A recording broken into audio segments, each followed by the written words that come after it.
মতো চলার পথে কত বাক মোহনা শত, আছে আরো দ্বন্দ্ব আলো আধারের, বেছে নিতে হবে তাই পথ আমাদের।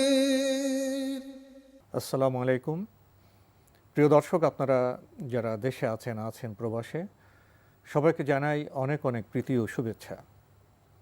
শুরু হলো এনটিভি আয়োজিত এবং লাভেলো নিবেদিত টক শো আলোকপাত। আমাদের আজকের বিষয় রহমাতুল্লিল আলামিন। আপনাদের সাথে আছি আমি জয়নুল আবেদিন আজাদ। আর বিষয়ে কথা বলবেন বিশিষ্ট আলেম শেখ আহমদুল্লাহ। আসসালামু আলাইকুম রহমতুল্লাহি ওয়া বারাকাতুহু। প্রিয় দর্শক, আমরা গত পর্বে রাসূল সাল্লাল্লাহু আলাইহি ওয়াসাল্লামের পরদাদা হাশেম সম্পর্কে কিছু তথ্য জানছিলাম এবং প্রসঙ্গত নবী সাল্লাল্লাহু আলাইহি ওয়াসাল্লামের যে বংশ, সেই বংশ কেন এত সম্মানিত তার প্রাসঙ্গিক কারণও আমরা জেনেছি। তারা তখন সমাজে এবং কাবা কেন্দ্রিক যে দায়িত্ব ছিল সেখানে গুরুত্বপূর্ণ অবদান রেখেছিলেন। আজকে আমরা সামনে অগ্রসর হয়ে জানতে চাইব নবী সাল্লাল্লাহু আলাইহি ওয়াসাল্লামের দাদা আব্দুল মুত্তালিবের পরিচিতি এবং তার জীবনের দু একটি গুরুত্বপূর্ণ ঘটনা সম্পর্কে। যদি শেখ আহমদুল্লাহ এই বিষয়ে আপনি কিছু বলেন। ধন্যবাদ আপনাকে। রাসূলুল্লাহ সাল্লাল্লাহু আলাইহি ওয়াসাল্লামের জীবনী আলোচনা করলেই তার বংশের বিষয়টি চলে আসে। আর তার বংশ কেন তখনকার আরবদের কাছে এবং ইতিহাসে আমাদের কাছেও অত্যন্ত গুরুত্বপূর্ণ এবং সম্ভ্রান্ত ঐতিহ্যবাহী বংশ হিসেবে বিবেচিত এবং পরিচিত, সেটি বোঝার জন্য তার দাদা পরদাদা সহ কয়েক পুরুষ সম্পর্কে সংক্ষিপ্তভাবে আমরা জেনে নেওয়া মনে হয় খুবই জরুরি।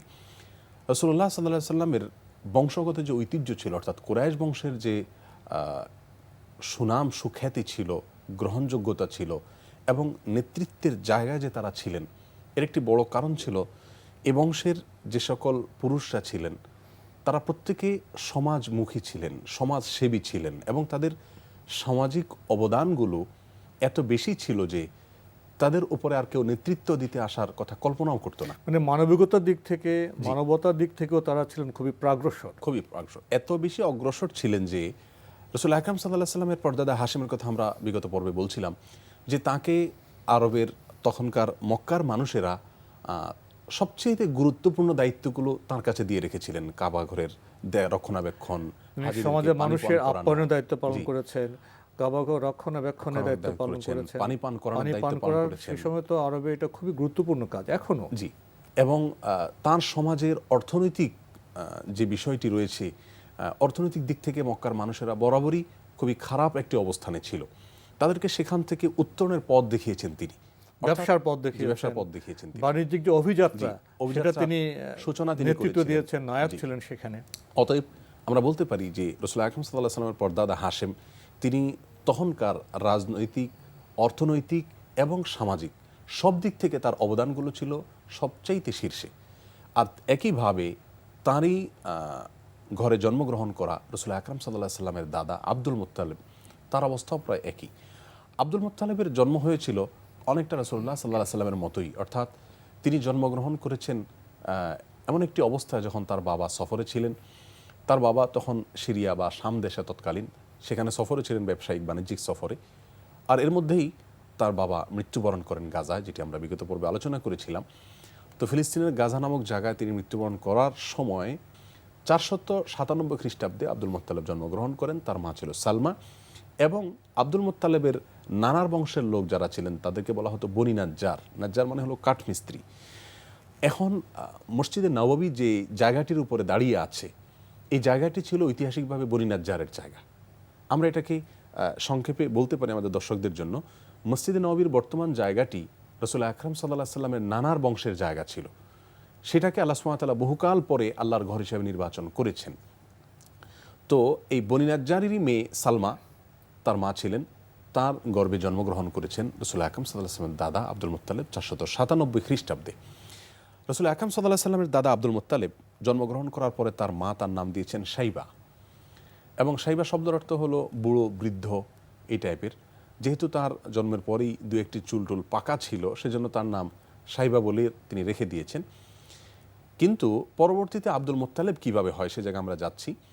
আব্দুল মুত্তালিবের জন্মের পরে তার বংশের পূর্বপুরুষ যারা, তার চাচা, অন্য যারা আছেন সবাই তো মক্কায়। তিনি যখন, অর্থাৎ হাশেম যখন মক্কা থেকে চলে আসলেন, মদিনায় অবস্থান করলেন এবং সেখান থেকে সিরিয়া চলে গেলেন, আর মক্কায় ফিরে গেলেন না, তখন মক্কার ওই কাবাগরের রক্ষণাবেক্ষণ এবং হাশেমের যে দায়িত্বগুলো সেগুলো পালন করছিলেন তারই ভাই, তার নাম ছিল মুত্তালিব। এই মুত্তালিব নামক ভদ্রলোক, যিনি রাসূল আকরাম সাল্লাল্লাহু আলাইহি সাল্লামের পরদাদার ভাই অর্থাৎ বংশেরই লোক, তিনি দেখাশোনা করছিলেন। কিছুকাল পরে তিনি জানতে পারলেন লোক মারফত যে তাঁরই ভাই হাশেম মারা গিয়েছেন এবং তিনি একটা বিয়ে করেছেন মদিনাতে, সেই বংশে জন্মগ্রহণ করেছেন তারই একজন ভাতিজা। তখন তিনি খুব আবেগ আপ্লুত হয়ে গেলেন যে আমার ভাতিজা জন্মগ্রহণ করেছে মদিনাতে, অথচ আমি জানি না, দেখিও নি এখনো। তিনি সঙ্গে সঙ্গে সফর করে মদিনায় আসলেন বংশের টানে এবং রক্তের টানে। একটি কথা এখানে মাঝখান দিয়ে বলে রাখতে হয় আমাদের দর্শকদের উদ্দেশ্যে, ইসলাম যে বিষয়টিকে সর্বোচ্চ গুরুত্ব দিয়েছে বান্দার হকের ভেতরে, আল্লাহর যে পাওনা বান্দার কাছে, তারপরেই যে বিষয়টিগুলো সবচেয়ে গুরুত্ব দেওয়া হয়েছে তার ভিতরে একটি হলো রক্ত সম্পর্কীয় যে আত্মীয় আছে তাদের ব্যাপারে খোঁজখবর নেওয়া, তাদের সাথে সদাচরণ করা। এটা কি ইসলাম খুব গুরুত্বের সাথে দেখেছে। আর এই বিষয়টি কিন্তু আরবদের ঐতিহ্যগত বিষয়ও ছিল। ইসলাম আরবদের ঐতিহ্যের মধ্যে ভালো যে বিষয়গুলো ছিল সেগুলোকে আরও গুরুত্ব আরোপ করেছে, তার ভিতরে এটি একটি। আর যে বংশে আমি জন্মগ্রহণ করেছি বা যে আত্মীয় স্বজন আমার আছেন তাদের খোঁজখবর নেওয়া, তাদের সাথে একটা ভালো সম্পর্ক বিল্ড আপ করা, এটা একজন আদর্শ মুমিনের বৈশিষ্ট্য। তিনি কখনো একঘেয়ে হবেন না, তিনি কখনো শুধুমাত্র ধর্মের খুবই গুরুত্বপূর্ণ একটি বিষয়। যাই হোক, তো রাসূল আকরাম সাল্লাল্লাহু আলাইহি সাল্লামের পরদাদা হাশেমের সন্তান অর্থাৎ রাসূল সাল্লামের দাদা আব্দুল মুত্তালিব, তিনি জন্মগ্রহণ করার পরে 6 বা 7 বছর পরেই তার ভাই অর্থাৎ হাশেমের ভাই মুত্তালিব জানতে পারলেন এবং তিনি মদিনায় আসলেন। মদিনায় এসে ওই ভাতিজাকে তিনি নিয়ে বললেন, চলো তোমাকে আমি নিয়ে যাব, ভ্রাতুষ্পুত্রকে তিনি তার সাথে নিয়ে যাবেন। তোমার পূর্বপুরুষদের যে ঐতিহ্য, তাদের যে বংশীয় অবদান রয়েছে, তাদের যে সামাজিক অবস্থান রয়েছে, সেগুলো সব মক্কায়, এখানে তোমাকে কেউ চিনে না, তোমার নানার দেশ, তুমি চলো। তিনি তাকে তার বাহনের পেছনে বসিয়ে রওনা দিলেন। কিন্তু শিশু, আল্লাহ সুবহানাহু ওয়া তাআলা যেহেতু নবী আলাইহিস সালামের দাদা হিসাবে নির্বাচন করেছেন, তার যে দূরদর্শিতা ছিল, তার যে সেন্স ছিল, এটা অন্য 10টা শিশুতে একটু ব্যতিক্রম। তিনি যখন তাকে নিয়ে যাওয়া শুরু করলেন, তিনি বললেন, আপনি একটু থামুন, আমার মায়ের অনুমতি ছাড়া আমি যেতে পারবো না, আমার মায়ের কাছ থেকে অনুমতি নিতে হবে।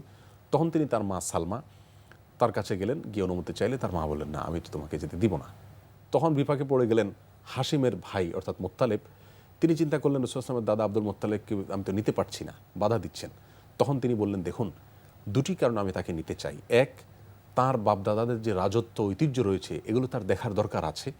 আর দ্বিতীয়ত, আল্লাহর হারাম সেখানে আছে, আমি তাকে সেখানে নিতে চাই, সে উমরা করবে, আল্লাহর ঘর জিয়ারত করবে।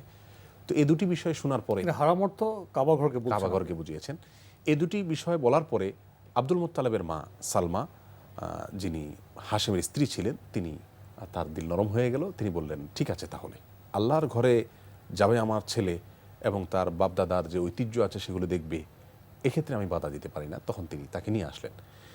তখন তার বয়স 7 অথবা 8, দুটি বর্ণনা পাওয়া যায়। তিনি যখন মক্কায় প্রবেশ করছিলেন, বাহনের পেছনে বসা, সামনে চাচা, পেছনে ভাতুষপুত্র, এ দৃশ্য দেখে মক্কার মানুষেরা মন্তব্য করে বসলো, হাজা আব্দুল মুত্তালিব, অর্থাৎ এ তো মুত্তালিবের গোলাম। গোলাম বলতে তখন কৃতদাস ছোট ছোট বাচ্চাদেরকে কাজের জন্য রাখা হতো। তারা মনে করছিল যে মুত্তালিবে বোধহয় তখন বালকদেরকে গোলাম বলা হতো, আরবি ভাষার রীতি এটা। জি, তো তখন মনে করেছিল যে এটা মুত্তালিবেরই বোধহয় সেবক টেবক বাচ্চা ছেলে, এজন্য নাম দিল আব্দুল মুত্তালিব। তখন তিনি বললেন, ওয়াই হাক, অর্থাৎ তোমরা কি বলছো, এ তো আমার ভাতুষপুত্র, তার নাম হলো শাইবা। কিন্তু ওই যে আব্দুল মুত্তালিব শুরুতে মানুষ বলে ফেলেছে, প্রচলন হয়ে গেছে, যেটা সেই প্রচলনের পর থেকে তিনি আব্দুল মুত্তালিব নামেই ইতিহাসে আজ শত শত বছর ধরে পরিচিত। আর ওই শাইবা নামটি আর কেউ জানে না। এভাবে তার মোটামুটি মক্কায় আগমন ঘটে রাসূল আকরাম সাল্লাল্লাহু আলাইহি সাল্লামের দাদা আব্দুল মুত্তালিবের। এরপরে এসে তিনি এখানে উমরা করলেন এবং চাচা অর্থাৎ আল মুত্তালিবের অধীনে তিনি বেশ বড় হতে লাগলেন। আস্তে আস্তে বাপদাদার ঐতিহ্যগুলো তিনি বুঝে নিলেন এবং দিন তার বয়স বাড়তে থাকলো। একটা পর্যায়ে তিনিও নেতৃত্বের জায়গায় ধীরে ধীরে আসীন হতে লাগলেন এবং মানুষেরা কুরাইশ বংশের সন্তান হিসাবে, হাশেমের সন্তান হিসাবে তাকে সেভাবে মর্যাদা দিতে লাগলেন এবং দায়িত্বগুলো তিনি আস্তে আস্তে বুঝে নিতে লাগলেন। এরই মধ্যে তার যিনি চাচা অর্থাৎ মুত্তালেব, যিনি তাকে এনেছেন, তিনি ইয়েমেনে কোনো একটা সফরে জার্নিতে গিয়েছেন। সেখানে রাদমান নামক একটি জায়গায় তার মৃত্যু হয় এবং তিনি সেখানে মৃত্যুবরণ করেন এবং সেখানে তার দাফন হয়ে যায়। ফলশ্রুতিতে খুব সঙ্গতভাবেই মক্কার যে দায়িত্বগুলো তার বাবা হাশেম পালন করছিলেন, হাশেমের পরে তার চাচা মুত্তালেব পালন করছিলেন, এগুলো সব দায়িত্বগুলো চলে আসে রাসূলুল্লাহ আকরাম সাল্লাল্লাহু আলাইহি ওয়াসাল্লামের এই দাদা অর্থাৎ আব্দুল মুত্তালিবের ঘাড়ে। ঐতিহাসিকভাবে বংশ পরম্পরায় স্বাভাবিকভাবেই তার কাঁধে সেই দায়িত্বগুলো এসে অর্পিত হলো। এই বিষয়ে ইনশাআল্লাহ আমরা জানবো। বিরতির আগে আমরা প্রিয় নবী হযরত মুহাম্মদ মুস্তাফা সাল্লাল্লাহু আলাইহি ওয়াসাল্লামের দাদা আব্দুল মুত্তালিবের পরিচিতি জানছিলাম এবং এক পর্যায়ে যখন পূর্বপুরুষ ইন্তেকাল করে তখন যোগ্য ব্যক্তির কাঁধেই দায়িত্ব অর্পিত হয় এবং রাসূল সাল্লাল্লাহু আলাইহি ওয়াসাল্লামের দাদা আব্দুল মুত্তালিবের কাঁধে দায়িত্ব আসলো। তিনি সেই দায়িত্ব পালন করলেন এবং তার সময়তে বেশ কিছু গুরুত্বপূর্ণ ঘটনা ঘটেছিল। সে সম্পর্কে কিছু বলবেন? ধন্যবাদ আপনাকে। আব্দুল মুত্তালিব এ নামটি যখনই আমরা উচ্চারণ করি তখনই বেশ কয়েকটি বড় বড় ঘটনা, ঐতিহাসিক ঘটনা আমাদের সামনে একেবারে খুব স্বাভাবিকভাবে পবিত্র কোরআনেও বর্ণিত হয়েছে। জি, রাসূল আকরাম সাল্লাল্লাহু আলাইহি সাল্লামের দাদা আব্দুল মুত্তালিব তিনি হলেন রাসূল আকরাম সাল্লাল্লাহু আলাইহি সাল্লামের পূর্বপুরুষদের ভেতরে সবচেয়ে আলোচিত, যার জীবন সবচেয়ে বেশি ঘটনাবহুল, যার অবদানগুলো সবচেয়ে বেশি সমাজের মানুষের কাছে দৃশ্যমান ছিল। এত বেশি মর্যাদাবান ব্যক্তি ছিলেন যে তার পূর্বে হাশেম ছিলেন, তাকে যিনি মক্কায় নিয়ে আসলেন, যার হাত ধরে তিনি মক্কায় প্রবেশ করলেন, তারই চাচা মুত্তালিব ছিলেন। মুত্তালিবকে তখন সখী বা খুব দানশীল দানবীর বলা হতো। এদের সবাইকে যেন ছাড়িয়ে চলে গেছেন এই আব্দুল মুত্তালিব, রাসূলুল্লাহ আকরাম সাল্লাল্লাহু আলাইহি ওয়াসাল্লামের দাদা। আব্দুল মুত্তালিব তার যিনি চাচা মুত্তালিব তার মৃত্যুর পরে মক্কা যখন বসবাস করছিলেন, শুরুর দিকে তিনি কিছু সমস্যা ফেস করেছিলেন। তার ভিতরে একটি ছিল তারই বংশের দুঃসম্পর্কীয় চাচা হয় নওফেল নামক এক ভদ্রলোক তার সম্পত্তিগুলো আত্মসাৎ করে নিয়েছিলেন। যেটা স্বাভাবিকভাবে হয় পরিবারের মধ্যে যে বিষয়গুলো এসে যায়। যেহেতু তার বাবা নাই, চাচা নাই, বাবা মারা গেছেন, চাচাও মারা গেলেন, আর মায়ের বাড়িও মদিনাতে, যার কারণে এখানে তেমন একটা সহায় সম্বলহীন যেন তিনি ছিলেন। তো এই সুযোগে নফল নামক যে দুষ্ট লোক সে তার সম্পত্তিগুলো আত্মসাৎ করে নিলেন এবং তিনি অনেকটা অসহায় হয়ে গেলেন। অসহায় হয়ে তিনি কুরাইশ বংশের বিভিন্ন নেতাদের কাছে দৌড়ে বেড়ালেন যে আমার সম্পত্তিগুলো উদ্ধার করে দিন, কিন্তু সবাই বললেন তোমাদের চাচা ভাতিজার ব্যাপার, এখানে আমরা ইন্টারফেয়ার করব না, এড়িয়ে গেলেন। তখন তিনি তার মামার যে সমস্ত মামারা ছিলেন, মামার গোষ্ঠী, নানার গোষ্ঠীতে যে সমস্ত নেতৃত্বশীল লোকেরা ছিলেন মামারা, তাদের কাছে তিনি লোক মারফত বা পত্র মারফত খবর পাঠালেন যে আমি এরকম বিপদগ্রস্ত, আমাকে আপনারা উদ্ধার করুন। মদিনা থেকে তখন তারা সদল বলে এলেন, এসে নওফেলের কাছে অবস্থান করে তার সমস্ত সম্পত্তি উদ্ধার করে দিয়ে সেখানে ওমরা করে দীর্ঘকাল বসে সবাইকে জানিয়ে দিলেন যে এ আমাদের ভাগ্নে, অতএব তার কোনো প্রকার ক্ষয়ক্ষতি আমরা সহ্য করব না। আল্লাহ সুবহানাহু ওয়া তাআলা এইভাবে আব্দুল মুত্তালিবের সম্পদকে সংরক্ষণ করলেন তার নানার গোষ্ঠী অর্থাৎ মামাদের মাধ্যমে, এবং এর ফলশ্রুতিতে একটি চুক্তি হয়ে যায় তখন মদিনার লোকদের সাথে মক্কার কিছু লোকদের, যে চুক্তির উপরে ভিত্তি করে পরবর্তীতে মক্কা বিজয়ের ঘটনাটা ঘটেছিল। যাই হোক, আব্দুল মুত্তালিবের এরপরে আর বেগ পেতে হয়নি সামনে। মৃত্যু অবধি তিনি মক্কায় যে নেতৃত্ব দিচ্ছিলেন, তার যে সামাজিক অবস্থান ছিল, এক্ষেত্রে আর কোনো সমস্যা দেখা দেয়নি। ওই ছোট একটি সমস্যা নৌফেল সৃষ্টি করেছিল, যেটি সমাধান হয়ে শুরুতেই একেবারে। আব্দুল মুত্তালিবের জীবনে যে সমস্ত ঘটনা ঘটেছে তার ভিতরে সবচেয়ে আলোচিত এবং বড় দাগের ঘটনা হলো জমজম কূপ খনন করার ঘটনা। এখনও উইকিপিডিয়াতে অথবা গুগলে যদি আমাদের কোনো দর্শক সার্চ দেন, জমজম কূপ এর আলোচনা আসবে, এর ইতিহাস আসবে, আর আব্দুল মুত্তালিব আসবে না, এটা অসম্ভব। জমজম কূপের সাথে ইসমাইল আলাইহিস সালাম এবং ইব্রাহিম আলাইহিস সালামের স্ত্রী শুরুর ঘটনা, তাদের নামটি যেরকম চলে আসে, তাদের পরে জমজম কূপ সংশ্লিষ্ট তৃতীয় কোনো ব্যক্তিত্ব যার নাম ইতিহাসে তৃতীয় নম্বর অবস্থানে থাকবে, তিনি হলেন আব্দুল মুত্তালিব। আর সেটি এভাবে যে জমজম কূপ দীর্ঘকাল পর্যন্ত নানা কারণে এটা মাটির নিচে চাপা পড়ে গিয়েছিল এবং একটি কূপ ছিল ঐতিহাসিক, এটা মানুষজন জানতো, কিন্তু কোথায় আছে কেউ জানতো না। অনুসন্ধান এবং সংস্কার প্রয়োজন ছিল। জি, সংস্কার প্রয়োজন ছিল। এটাকে খুঁজে বের করা, অনুসন্ধান করা, এই কাজটি কেউই করতে পারছিলেন না এবং সবাই খুব আক্ষেপ করছিলেন যেটি হওয়া দরকার। আল্লাহ সুবহানাহু ওয়া তাআলা যেহেতু রাহমাতুল আলামিনকে এই বংশে পাঠাবেন, সেজন্য এই বংশের পূর্বপুরুষদের মাধ্যমে এমন কিছু কাজ তিনি ঘটিয়েছেন, এমন কিছু ঘটনা তিনি ঘটিয়েছেন, এমন কিছু অবদান তাদেরকে রাখার সুযোগ তিনি করে দিয়েছেন, যার ফলে সমাজের মানুষের ফোকাস তাদের উপরে আসে, দৃষ্টি তাদের দিকে যায় এবং আস্থা তৈরি হয়, তাদেরকে নেতৃত্বের জায়গায় যেন তারা আসীন করতে পারে, স্বাভাবিকভাবে যেন সেটা হয়ে যায়। আল্লাহ সুবহানাহু ওয়া তাআলা সেজন্য আব্দুল মুত্তালিবকে স্বপ্নে দেখালেন। তিনি এক বর্ণনায় এসেছে, ইবনে কাসির উল্লেখ করেছেন বর্ণনাটি, যে তিনি হাজরে আসওয়াদ পাথরের আশেপাশে কোথাও শুয়েছিলেন রাতে ইবাদতবন্দেগী করে। তিনি রাতে স্বপ্নে দেখলেন যে তাকে কোনো একজন ব্যক্তি এসে বলছেন যে অমুক জায়গায় তুমি খোদাই করো, সেখানে অনুসন্ধান চালাও, তুমি নিচে জমজম কূপ পাবে। তিনি জায়গাটি ঠিক বুঝতে পারলেন না। দ্বিতীয় রাত আবারও তিনি ঘুমালেন এবং আবারও একই লোক স্বপ্নে আসলেন, তাকে একই কথা বললেন। এটা কি এলহামের মতো? এটা পুরোই স্বপ্নের মতো ছিল, কিন্তু স্বপ্নের মাধ্যমে এলহামটা ছিল জাগ্রত অবস্থা না, ঘুমন্ত অবস্থা। এই জন্য এটাকে স্বপ্ন, বাট এলহামটা ছিল স্বপ্নের মাধ্যমে। আর স্বপ্ন তিনি বুঝে উঠতে পারছিলেন না এই স্বপ্নটা কি সত্যি নাকি এমনি আমি দেখছি। দ্বিতীয় দিন হলো, তৃতীয় দিন হলো, বেশ কয়েকদিন এভাবে আগন্তুক আসছেন স্বপ্নে এবং তাকে পরামর্শ দিচ্ছিলেন, কিন্তু তিনি বুঝে উঠতে পারছিলেন না যে কোন জায়গাটা তিনি খোদাই করবেন এবং অনুসন্ধান কাজ চালাবেন। আমরা যারা মক্কায় গিয়েছি তারা জেনে থাকব যে জায়গাটি এখন দেখতে খুব সাফা এবং মারওয়া মধ্যবর্তী জায়গাটা খুব নিকটবর্তী মনে হলেও তখন কিন্তু এই দুই জায়গার দূরটা কম ছিল না। আর আধুনিক যন্ত্রপাতির এই যুগে এখন যে কোনো জায়গায় খোদাই কাজ শুরু করে দেওয়া যায়, কিন্তু তখন এই পাথরের জায়গাটাকে খনন করে উদ্ধার করা এটা কঠিন একটা ব্যাপার ছিল, তেমন প্রযুক্তি ছিল না। অতএব সুনির্দিষ্টভাবে না জেনে খুঁড়ে খুঁড়ে এটাকে উদ্ধার করা প্রায় অসম্ভব ছিল। আল্লাহ সুবহানাহু ওয়া তাআলা আব্দুল মুত্তালিবকে স্বপ্নে দেখালেন। কয়েক দফার পরে শেষ দফা তিনি বুঝতে পারলেন ঠিক ওই জায়গাটা খনন করতে হবে। তিনি সেখানে খনন শুরু করলেন। যখন মোটামুটি প্রকাশিত হতে লাগলো জমজম কূপ, তখন কুরাইশ বংশের সমস্ত লোক এসে হাজির হলো, যেটি আমাদের সমাজে হয়ে থাকে, সাধারণত এখনো হয়ে থাকে। একজন মানুষ যখন ভালো কিছু করে নেয় তখন সেখানে ভাগ বসানোর জন্য লোকের কৃতিত্ব নিতে চায়, আমি তো ছিলাম, আমি তো দেখেছি, আমি তো করেছি, আমিও আছি। তো এরকম একটি অবস্থা তখনও তৈরি হয়েছিল। আব্দুল মুত্তালিব যখন খনন করে সেটিকে দৃশ্যমান একটি পর্যায়ে নিয়ে আসছিলেন, তখন কুরাইশের লোকজন এসে বললেন যে আমরাও খনন করব, খোদাই কাজে আমাদেরকেও তুমি লাগাও, আমাদের অংশ করতে চাই, আমাদের অবদান থাকুক, তুমি একা কেন খোদাই করবে? আব্দুল মুত্তালিব বললেন, না, এটা আমি হতে দিতে পারি না, কারণ আমি একা স্বপ্নে দেখেছি, এটা আমার একচ্ছত্র নিজস্ব অবদান, এটা আমার বৈশিষ্ট্য, এটা তোমরা কোনোভাবেই দখল এখানে করতে পারো, আল্লাহ আমাকে দিয়েছেন। তখন আরবদের মধ্যে একটা বিষয় ছিল যে এই জাতীয় ইস্যুতে তারা সাধারণত তৃতীয় পক্ষের কাছে সালিশের জন্য যেতেন, যেটা এখনো বিচার ব্যবস্থা বলতে যেটাকে আমরা বলি আছে। তখন তারা সবাই মিলে সিরিয়ার এক বড় পণ্ডিত ব্যক্তির কাছে রওনা হলেন যে আমরা তার কাছে যাই, তিনি অনেক বড় পণ্ডিত, তিনি আমাদের মাঝে সমাধান করে দিবেন।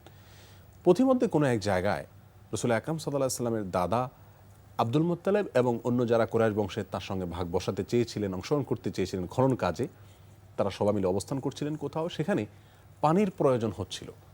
আর আল্লাহ সুবহানাহু ওয়া তাআলা ওই সময় আসমান থেকে বৃষ্টি দিলেন, শুধুমাত্র আব্দুল মুত্তালিবের উপরে বৃষ্টি পতিত হলো। আর অপর প্রান্তে যে প্রতিপক্ষ ছিলেন কুরাইশের, তাদের উপরে একটি ফোঁটা বৃষ্টিও আসলো না। রাসূল আকরাম সাল্লাল্লাহু আলাইহি ওয়াসাল্লামের দাদা আব্দুল মুত্তালিবের উপরে বৃষ্টি হওয়ার পরে প্রতিপক্ষ বুঝলেন যে এই আল্লাহর পক্ষ থেকে অনুগ্রহপ্রাপ্ত, তারা সামনে বাড়ালেন না, তাকে খনন কাজ করতে দিলেন। তিনি উদ্ধার করলেন জমজম। আজ যে জমজমের পানি সারা পৃথিবীতে আমরা পান করছি, এটি উদ্ধার করেছেন এবং দ্বিতীয় পর্বে খনন কাজ করেছেন রাসূল আকরাম সাল্লাল্লাহু আলাইহি ওয়াসাল্লাম দাদা আব্দুল মুত্তালিব। এটি তার জীবনে একটি বড় ঘটনা। আরেকটি বড় ঘটনা আমরা অল্প সময় বলে ফেলতে পারি কিনা, রাসূল আকরাম সাল্লাল্লাহু আলাইহি ওয়াসাল্লামের দাদা আব্দুল মুত্তালিবের জীবনের সবচেয়ে বড় এবং আলোচিত যে দ্বিতীয় ঘটনা ছিল তা হলো হস্তি বাহিনীর ঘটনা। হস্তি বাহিনীর ঘটনা আসলে সংক্ষেপে বলা যাবে না, বলা কঠিন হবে। এই চমৎকার বিষয়টা আমরা আগামী পর্বের জন্য রেখে দিই। এবং আমাদের আজকে ইচ্ছে ছিল যে আরও কিছু অগ্রসর হব, ইতিহাসের গুরুত্বপূর্ণ বিষয়গুলো তো কিছুটা স্পর্শ করতে হয়, তাহলে আমরা আগামী পর্বে এই বিষয় নিয়ে ইনশাআল্লাহ আলোচনা করবো। আজকে আমাদের এখানে শেষ করতে হচ্ছে। শেখ আহমদুল্লাহ, আপনি কষ্ট করে আমাদের স্টুডিওতে এসেছেন, সময় দিয়েছেন, সেজন্য আপনাকে অনেক ধন্যবাদ। আপনাকে অনেক ধন্যবাদ। প্রিয় দর্শক, আমরা এতক্ষণ দেখছিলাম এনটিভি আয়োজিত এবং লাভেলু নিবেদিত টক শো আলোকপাত। আমাদের আজকের বিষয় রাহমাতুল লিল আলামিন। আমাদের অনুষ্ঠান আপনারা এনটিভি অনলাইনেও দেখতে পারবেন, ভিজিট করুন www.ntvbd.com। এছাড়া আমাদের ইউটিউবে এবং ভেরিফাইড ফেসবুক পেজে অনুষ্ঠান দেখতে পারবেন। আমরা রাসূল সাল্লাল্লাহু আলাইহি ওয়াসাল্লামের জীবনী জানতে গিয়ে প্রাসঙ্গিকভাবেই তার যে বংশধারা, তার যে বংশ, সে বংশের অবদান সে সম্পর্কে কিছু জানার চেষ্টা করছিলাম। আজকে আমরা তার দাদা আব্দুল মুত্তালিবের পরিচিতি এবং তার যে অবদান সে সম্পর্কে জানতে গিয়ে থমকে গেলাম। আমরা আরও কিছু বিষয় জানার অপেক্ষায় থাকবো। ইনশাল্লাহ আগামী পর্বে সে বিষয়ে আমরা কথা বলবো। প্রিয় দর্শক, মহান আল্লাহ আমাদের সবাইকে নিরাপদে রাখুন, রাখুন শান্তিতে। আসসালামু আলাইকুম। চলার পথে কত বাক মোহনা শত, আছে আরো দ্বন্দ্ব আলো আধারের, বেছে নিতে হবে তাই পথ আমাদের।